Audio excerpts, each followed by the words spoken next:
प्यारे बच्चों, आज की इस ऑनलाइन कक्षा के माध्यम से मैं राजकुमार यादव आपका पुनः स्वागत करता हूं। आज हम सब अपने इस हिंदी विषय के पठन पाठन के क्रम में सूरदास द्वारा विरचित सूरसागर ग्रंथ के भ्रमर गीत परंपरा से उद्घृत हमारे पाठ्य पुस्तक में संकलित सूर के पद शीर्षक के अंतर्गत आज हम सब पद संख्या 3 का भावार्थ, पद संख्या 3 के अंतर्गत आए हुए काव्यगत सौंदर्य, उस पद के अंदर जो कुछ भी सगुण भक्ति उपासिका, सगुण भक्ति के प्रति अनन्य प्रेम, निर्गुण भक्ति के ऊपर सगुण भक्ति की विजय, किस प्रकार से यहाँ पर गोपियों ने तर्क वितर्क के द्वारा अपने मन की बातों को वृंदावन पधारे उद्धव जी के समक्ष अपनी बातें प्रस्तुत करती हैं। उद्धव जी श्री कृष्ण के द्वारा प्रेषित मथुरा से वृंदावन आए हुए हैं। ऐसे में उद्धव जी ने अपने द्वारा अर्थात कृष्ण के द्वारा जो बातें गोपियों तक पहुंचाने की बात की गई, उस कार्य को बखूबी अंजाम देते हैं। कृष्ण ने सगुण भक्ति को भूलकर निर्गुण भक्ति की उपासना पर गोपियों को जोड़ देने के लिए कहा।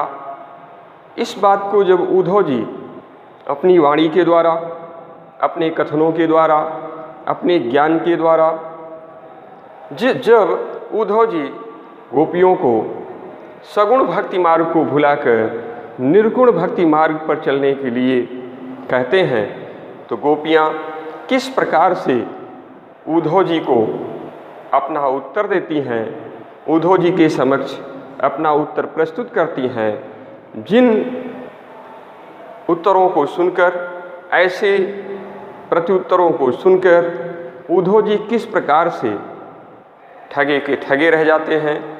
गोपियों के उत्तर देने की कला में माहिर ऐसी निपुणता को जब उद्धव जी ने देखा तो उद्धव जी स्वयं ही दंग रह गए। तो आज बच्चों, भ्रमर गीत परंपरा से उद्घृत सूर के पद शीर्षक से लिया गया पद संख्या 3 कुछ इस प्रकार से है। हमारे हरिहारी की लकड़ी, मन क्रम वचन नंद नंदन उर, यह दृढ़ करी पकड़ी। हमारे हरिहारी की लकड़ी, सोवत जागत स्वप्न दिवस निसी, कान्ह कान्ह जकरी। हमारे हरिहारी की लकड़ी, सुनत जोग लागत है ऐसो, ज्यों करुई ककरी। सूतो व्याधि हमको ले आए, देखी सुनी न करी। यह तो सूरति नहीं ले सौंपो, जिनके मन चकरी। हमारे हरिहारी की लकड़ी। पद संख्या 3 कुछ इस प्रकार से। हमारे हरि हारिल की लकड़ी।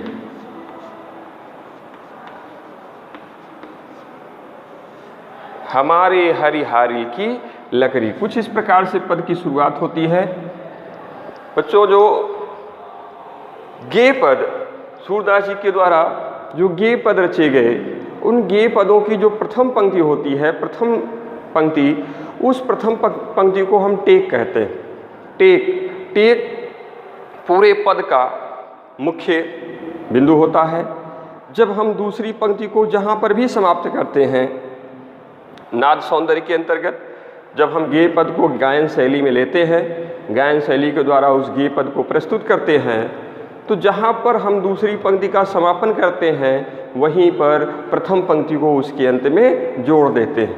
कुछ इस प्रकार से कि हमारे हरिहारिल की लकड़ी, मन क्रम वचन नंद नंदन उर, यह दृढ़ करी पकड़ी, हमारे हरिहारिल की लकड़ी।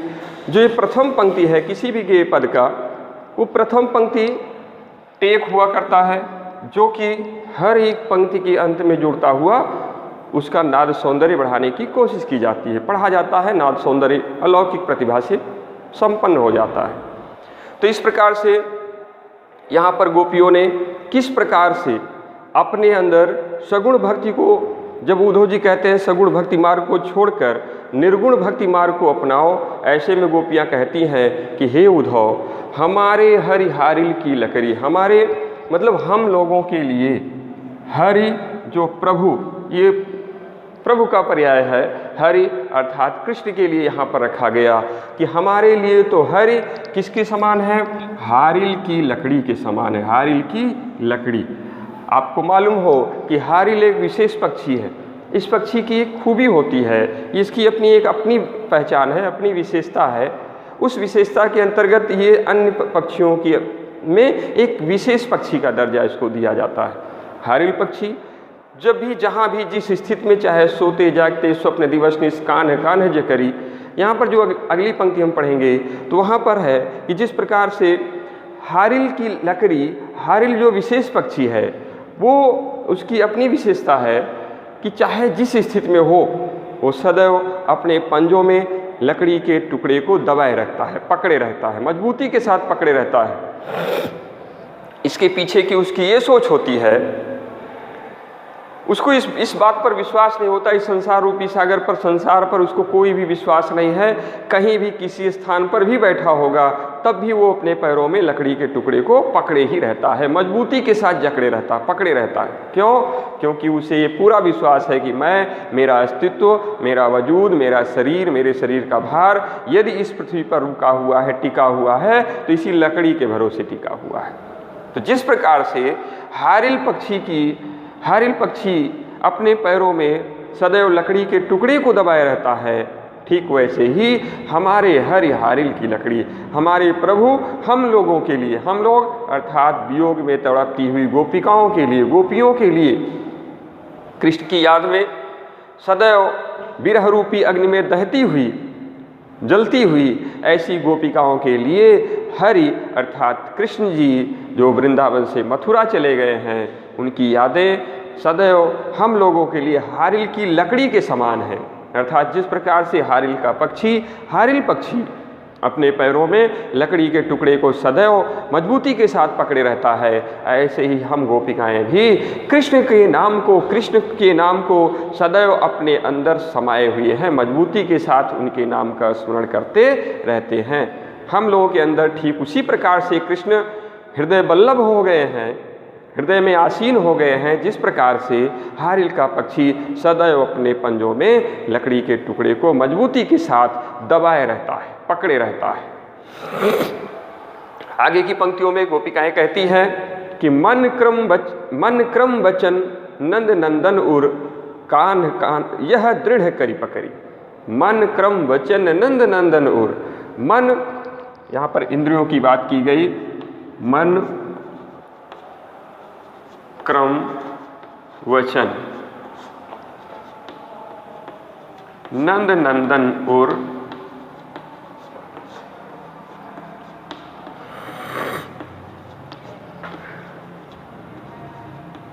यह दृढ़ करी पकड़ी।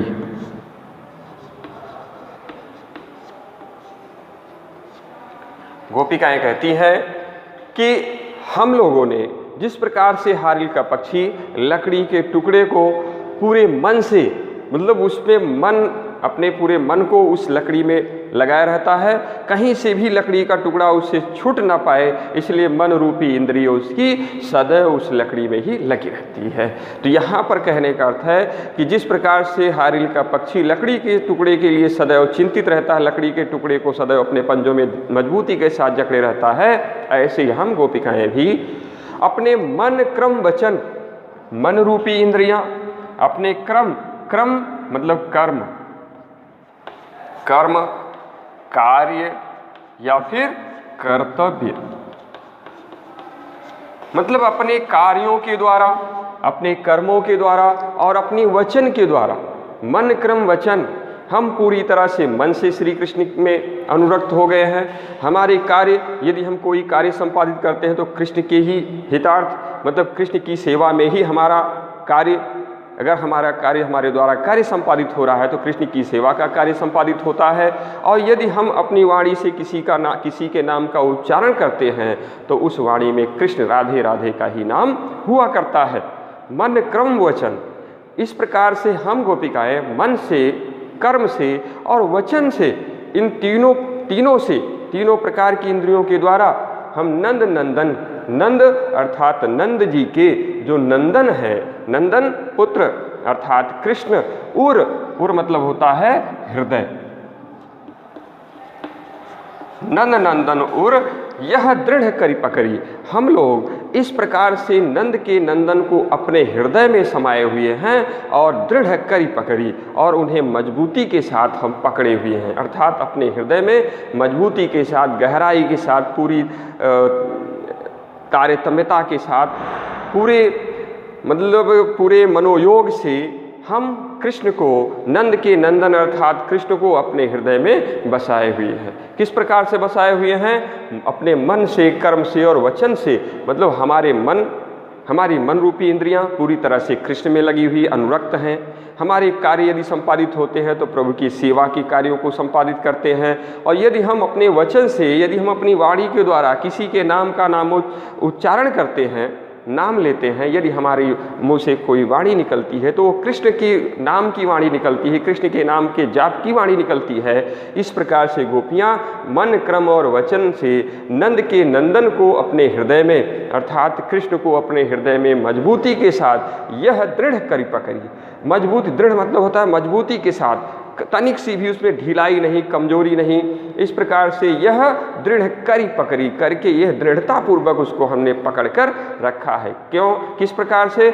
जिस प्रकार से हारिल का पक्षी अपने पंजों में दबाई हुई लकड़ी को दृढ़ता के साथ पकड़े हुए रहता है, मजबूती के साथ पकड़े हुए रहता है, उसे मतलब उसको ऐसा लगता है कि कहीं ये लकड़ी मुझसे छूट न जाए, और लकड़ी छूटी तो मेरे जीवन का अस्तित्व ही समाप्त हो जाएगा। ऐसे ही कृष्ण नाम रूपी यदि लकड़ी, गोपियाँ कहती हैं कि कृष्ण नाम रूपी लकड़ी यदि हम लोगों से छूट गई तो हम गोपियों के जीवन का कोई वजूद नहीं रह जाएगा। इसलिए हम कृष्ण नाम रूपी लकड़ी को मजबूती के साथ पकड़े हुए हैं।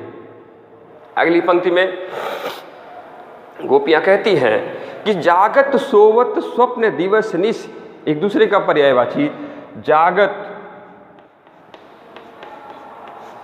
सोवत स्वप्न दिवस निश, जागत सोवत स्वप्न दिवस निशी, कान्ह कान्ह जकरी।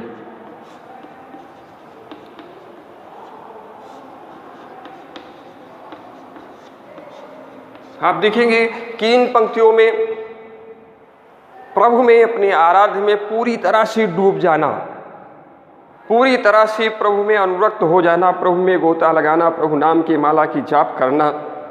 यहाँ पर इन पंक्तियों में प्रेम की गहराई दिखाई दे रही है कि गोपियाँ कहती हैं जागते हुए अर्थात संसार रूपी सागर में हैं, संसार में हैं, तो यदि हम जग रहे हैं तब, सो रहे हैं तब, सोती हुई स्थिति, जगती हुई स्थिति, स्वप्न, यदि हम स्वप्न में लोग न जाने अनंत में गोता, किस अनंत लोक में गोता लगाते रहते हैं, लेकिन गोपियाँ यहाँ पर अपने आराध्य में इतनी लीन हो चुकी हैं कि कहती हैं यदि हम जागते हैं जागती स्थिति में, जागृत स्थिति में, यदि हम सुषुप्तावस्था में, सोती हुई स्थिति में, स्वप्न देखते हुए स्थिति में, चाहे वो दिन हो चाहे वो रात हो, हम गोपियाँ केवल कान्ह कान्ह, कान्ह कान्ह, केवल कन्हैया कन्हैया, मतलब हमारे मुख से केवल कन्हैया का ही नाम निकलता है।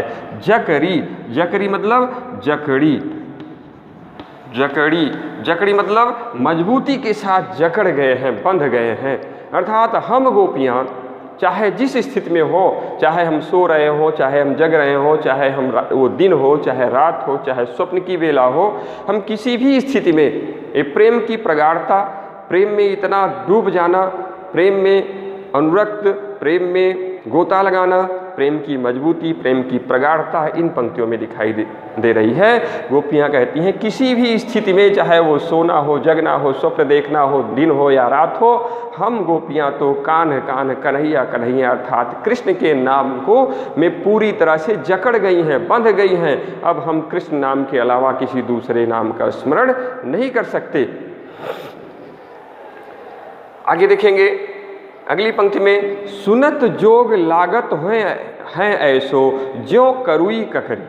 गोपियाँ कहती हैं हे उद्धव, हम गोपियाँ जब इस प्रकार से कृष्ण के नाम की माला को जपते रहते हैं, कृष्ण नाम में इतने डूब चुके हैं, तो ऐसे में पूरी तरह से डूबी हुई इन गोपियों के पास यदि आकर आप ऐसे ज्ञान मार्गी, आप ऐसे योग मार्ग की यहाँ पर शिक्षा दे रहे हो, सुनत योग, योग मार्ग, आपके द्वारा जो ये योग की शिक्षा दी जा रही है, इस योग की शिक्षा जब हम गोपियों के कानों में ये बात पड़ रही है, तो हम गोपियों को ठीक उसी प्रकार से ये आपकी कही हुई बातें लग रही हैं जैसे किसी का मुँह मीठा हो और मीठा खाने के बाद उसे कोई कड़वी ककड़ी पकड़ा दे, अर्थात तीखी ककड़ी, तो जिस प्रकार से उसका जो स्वाद है वो बेस्वाद हो जाता है, ऐसे ही हम लोग सगुण भक्ति रूपी स्वाद को अभी तक पान कर रहे थे। आपका ये निर्गुण जो ज्ञान योग मार्ग है, इस निर्गुण योग मार्ग को जैसे ही हम लोगों ने अपने कानों से सुना, हमारी स्थिति ठीक वैसे हो गई जैसे कोई व्यक्ति अभी तक मीठे रस का आनंद ले रहा हो, अब उसको कड़वी ककड़ी का पान करना पड़ रहा हो। आपका योग बिल्कुल हम गोपियों के लिए कड़वी ककड़ी के समान है। सो तो व्याधि हमको ले आए, देखी सुनी न करी। गोपियाँ कहती हैं कि सु तो व्याधि, वह जो तो आप एक ऐसी व्याधि लेकर आए, व्याधि एक ऐसी रोग, एक ऐसी रोग लेकर आए हैं। कौन लेकर आया रोग? उद्धव। कौन सी रोग? व्याधि। व्याधि मतलब रोग। ये कौन सी रोग? योग रूपी, अर्थात योग रूपी व्याधि। हे उद्धव, आप जो ये योग की बातें हम लोगों को बता रहे हैं, ये योग रूपी व्याधि हमको आप जो लेकर आकर दे रहे हैं, सु तो व्याधि हमको ले आयो, ऐसी योग रूपी व्याधि हम लोगों के पास लेकर आए हो। एक रोग है, और ये रोग ऐसी रोग है कि जिसके बारे में देखी सुनी न करी, ना हम लोगों ने अभी तक उसको देखा है, अर्थात ना तो किसी को रोग होते देखा है, ना किसी के द्वारा हम लोगों ने आज तक इस रोग के बारे में सुना है, और ना स्वयं पर ही इस बात को अमल होते देखा है। मतलब अपने ऊपर भी इसको लागू होते नहीं देखा, ना तो इस समाज में मैंने देखा, और ना ही समाज के लोगों से इस रोग के बारे में आज तक सुना था। यहाँ गोपियों ने कृष्ण जैसे ऐसे ज्ञान मार्ग, कृष्ण के परम मित्र उद्धव के द्वारा जो ज्ञान मार्ग की शिक्षा दी जा रही है, जिस मार्ग में उद्धव जी, जिस योग मार्ग में, जिस योग शिक्षा की उद्धव जी एक प्रकांड विद्वान थे, ऐसे प्रकांड विद्वान उद्धव को भी यहाँ पर निरुत्तर हो जाना पड़ा, क्योंकि गोपियाँ बिल्कुल सटीक जवाब देती चल रही हैं। गोपियाँ कह रही हैं कि आप जिस व्याधि को लेकर हम गोपियों के पास आए हैं, ये व्याधि हम लोगों ने ना आज तक सुनी थी, ना देखी थी, ना स्वयं पर ही लागू होते देखा था। आगे कहते हैं गोपियाँ, यह तो सूर तिन्हें ले सौंपो। गोपियाँ यहाँ नहीं रुकती कि केवल योग के बारे में कहती हैं हम नहीं ग्रहण करेंगे, हमने आज तक ना देखा है ना सुना है, हम तो कृष्ण के नाम की माला जपती हैं, यहीं पर नहीं रुकती, उद्धव को एक सलाह भी देती हैं। सलाह क्या है? मशविरा, सलाह, एक अपना विचार, अपनी राय देती है कि हे उद्धव, यदि आप हमारा कहना मानो आप आए हैं यहाँ वृंदावन, आप अतिथि के रूप में यहाँ पर आए हैं, तो अतिथि देवो भव, अतिथि का स्वागत करना हमारा परम कर्तव्य बनता है। तो हम आपको एक सलाह देते हैं, आप आए हैं, अच्छा है, आपका स्वागत है, ब्रजनगरी में आपका स्वागत है, लेकिन आप एक सलाह लेते जाइए। वो सलाह क्या है? सूर तिन्है ले सको। सूरदास जी कहते हैं कि गोपियाँ कहती हैं कि हे उद्धव, आप योग रूपी जो व्याधि लेकर आए हो, योग रूपी योग का संदेशा जो यहाँ दे रहे हो, योग मार्ग को जो प्रसारित करने की कोशिश कर रहे हो, ये उन लोगों को ले जाकर, तिन्है उनको, उन लोगों को ले जाकर सौंपो। किन लोगों को सौंपो? गोपियाँ स्वयं पर लागू नहीं करवाती, लेकिन कहती हैं कि हम आपको मार्ग बताते हैं। अब यहाँ पर उद्धव जैसा प्रकांड विद्वान, गोपियाँ उद्धव को सलाह दे रही हैं। उद्धव निरुत्तर, ठगी की ठगी, हतप्रभ, दंग, ऐसे उद्धव को गोपियाँ सलाह दे रही, कहती हमारा कहना मान लो, तिन्है ले सौंपो योग मार्ग। इस योग की शिक्षा को आप उन लोगों को ले जाकर सौंपो जिनके मन चकरी। बहुत अच्छी पंक्ति लिखी गई है कि जिनके मन चकरी, चकरी, चकरी मतलब हो गया जिनके मन चक्कर लगाते हो, चक्कर अर्थात घूमते हो या फिर चंचल हो, एकाग्रचित ना हो, एक जगह पर स्थिर न रहते हो। यदि एक जगह पर स्थिर नहीं रहते तो वो उन अस्थिर मन वालों को, चंचल मन वालों को ले जाकर, हे उद्धव, इस योग रूपी शिक्षा को आप ऐसे लोगों को दो। यहाँ पर गोपियों ने चंचल मन वालों को देने की, योग की शिक्षा चंचल मन वाले लोगों को देने की बात क्यों कही? क्योंकि गोपियाँ कहती हैं कि मन उद्धव मन न भय 10-20, एक हुतो सो गयो श्याम संग को औराधि ईस।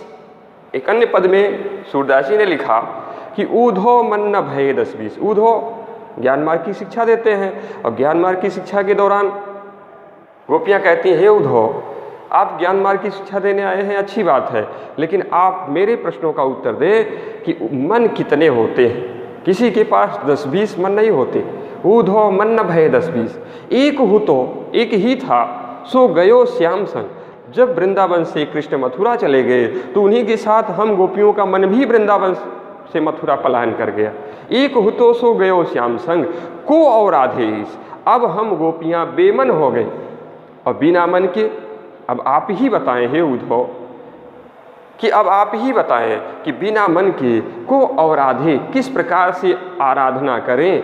ईश मतलब प्रभु, ईश्वर, आराध्य मालिक, आपके द्वारा बताए गए योग मार्ग की आराधना, उसकी उपासना, उसकी साधना, उसके बताए नियम कर्म कांडों को हम किस मन से उसको करें, किस मन से उसकी पूर्ति करें। अर्थात मन तो एक होता है, मन वो चला गया कृष्ण के साथ। यहाँ पर भी कहते हैं जिनके मन चकरी, हे उद्धव, जिनके मन चक्कर लगाते हो, चंचलायमान हो, अस्थिर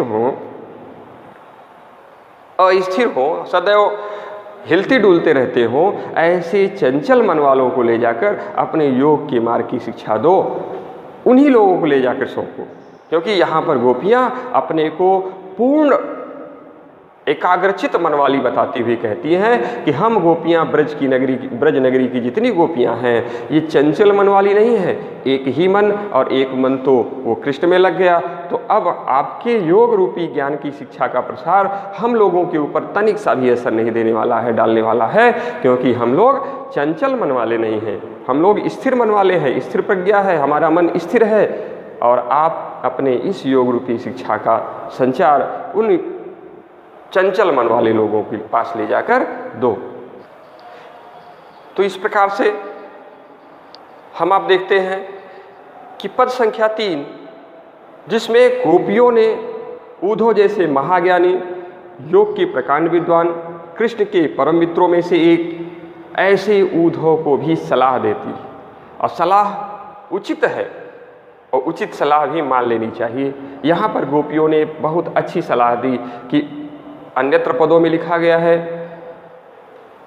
कि कूप में ही यहाँ भांग पड़ी है, एक हो तो ज्ञान पढ़ाइए। यदि एक हो तो उसे ज्ञान सिखाया जा सकता है। भारतेंदु हरिश्चंद्र जी की रचना है, एक हो तो उसे ज्ञान सिखाया जा सकता है, पढ़ाया जा सकता है, पाठ पढ़ाया जा सकता है। कूप में ही यहाँ भांग पड़ी, इस ब्रज नगरी में तो कुएं में ही भांग पड़ी हुई है। कुएं में भांग पड़ना अर्थात जो भी यहाँ पर ब्रज नगरी में है वो कृष्ण रस का, कृष्ण रूपी रस का छककर पान किया है, जमकर पान किया है। और कृष्ण नाम रूपी रस का जब जमकर पान किया है तो उसका पूरा जीवन ही कृष्णमय हो चुका है। अब आपकी ज्ञान मार्ग की यहाँ पर कोई भी ज्ञान मार्ग की शिक्षा यहाँ वृंदावन में, वृंदावन के लोगों के ऊपर आपकी ज्ञान मार्ग की शिक्षा का कोई प्रभाव पड़ने वाला नहीं है। आप देखेंगे काव्यगत सौंदर्य के अंतर्गत,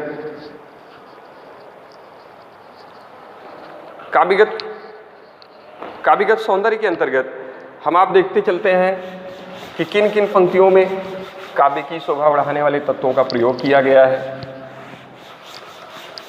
जैसे हम जैसे ही पद की शुरुआत करते हैं, हमारे हरिहारी की लकड़ी, ध्यान से देखेंगे तो हम काव्यगत सौंदर्य की जब शुरुआत कर रहे हैं तो हम सबसे पहले ये देखते हैं कि सूरदास जी की रचना भ्रमर गीत से लिया गया, प्रस्तुत पद भ्रमर गीत परंपरा से लिया गया है। ये एक गेय पद है, गेय पद है। इस पद की जो भाषा होगी वो ब्रज भाषा में लिखा गया,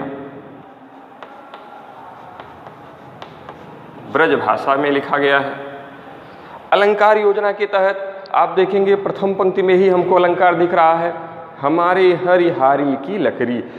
यहाँ पर एक ही वर्ण अर्थात ह वर्ण की आवृत्ति बार बार होने से अनुप्रास अलंकार,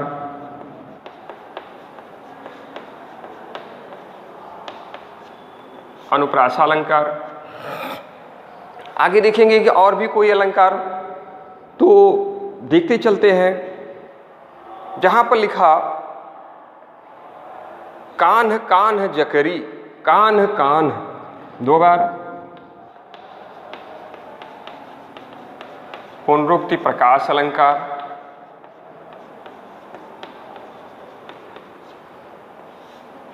कान्ह कान्ह,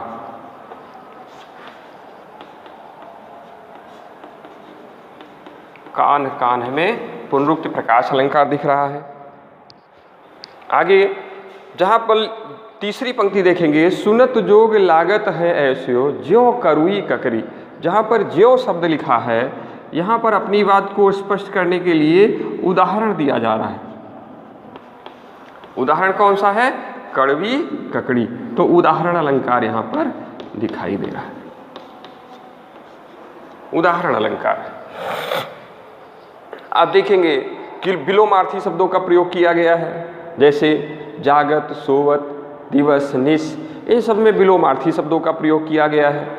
यहाँ पर योग को एक व्याधि के रूप में परिभाषित किया गया है, योग को व्याधि के रूप में परिभाषित किया गया। प्रेम की पराकाष्ठा को यहाँ पर चिन्हित किया गया, प्रेम की पराकाष्ठा को स्थापित करने की कोशिश की गई है कि प्रेम में कितनी मजबूती होती है। यदि हम किसी से भी प्रेम करते हैं तो उस प्रेम को मजबूती के साथ सदैव उस प्रेम पर टिके रहना चाहिए, अडिग रहना चाहिए। तो इस प्रकार से यहाँ पर प्रेम की पराकाष्ठा को दिखाया गया।